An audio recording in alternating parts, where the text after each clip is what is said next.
मैं आज जो वज़ीर-ए-आज़म, प्राइम मिनिस्टर, प्रधानमंत्री ने अयोध्या में आज जो भूमि पूजन में शिरकत की, उसके बारे में अपनी पार्टी की जानिब से इस पर तबसरा करना चाहता हूँ। मैं शुरू से इस बात को कह रहा था कि वज़ीर-ए-आज़म को, प्रधानमंत्री को आज के इस भूमि पूजन के फंक्शन में शिरकत नहीं करना चाहिए था, नहीं अटेंड करना चाहिए था। और मैं हमेशा से कहता हूँ, आज भी कह रहा हूँ, इसलिए कि प्रधानमंत्री, वज़ीर-ए-आज़म किसी एक मखसूस या ख़ास मज़हब के वो प्रधानमंत्री नहीं है। जो नरेंद्र मोदी की सरकार है, उसका कोई मज़हब नहीं है। भारत, इंडिया का कोई मजहब नहीं है।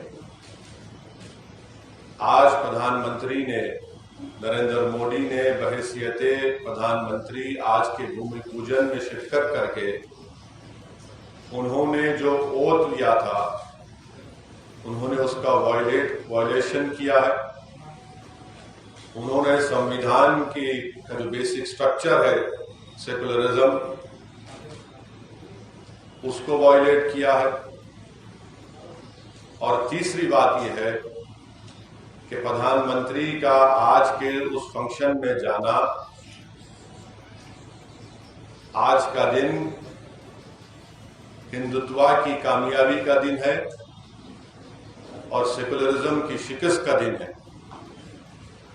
आज का दिन जो प्रधानमंत्री बहैसियते प्राइम मिनिस्टर वहां पर गए,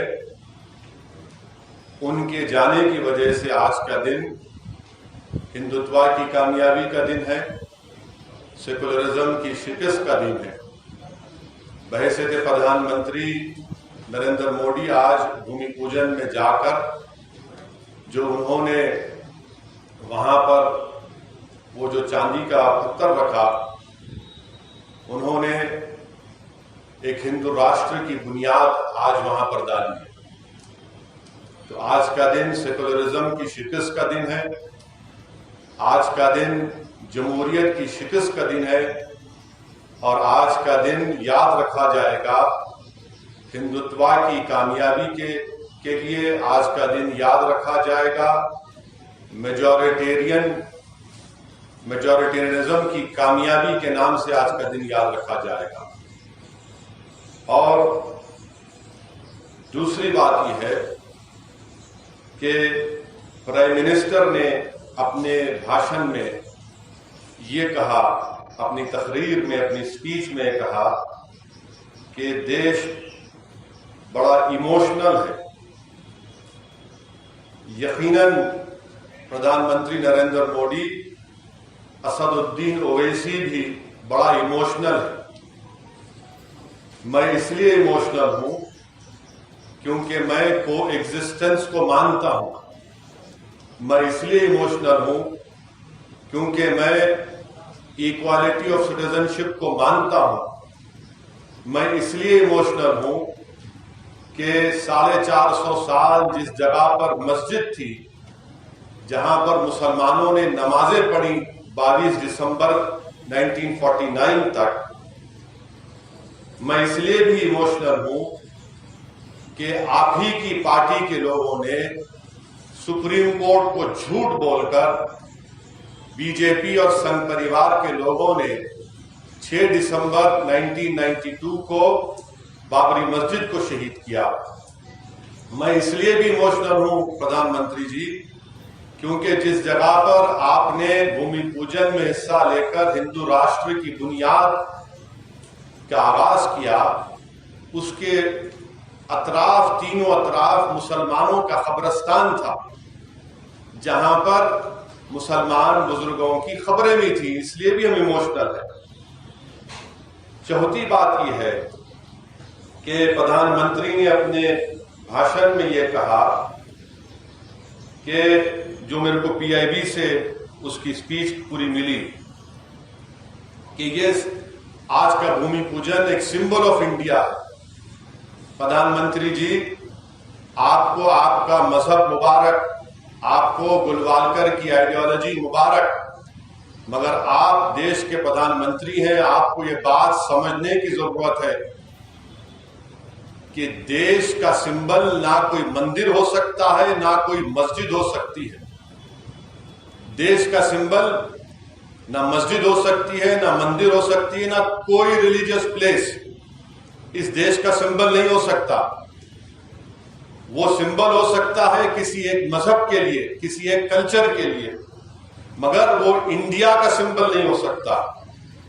और प्रधानमंत्री ने यह कहकर कि मंदिर इस देश का एक सिंबल है, उन्होंने अपने मजहब को, अपनी आइडियोलॉजी को पूरे कंट्री के ऊपर मुसल्लत किया।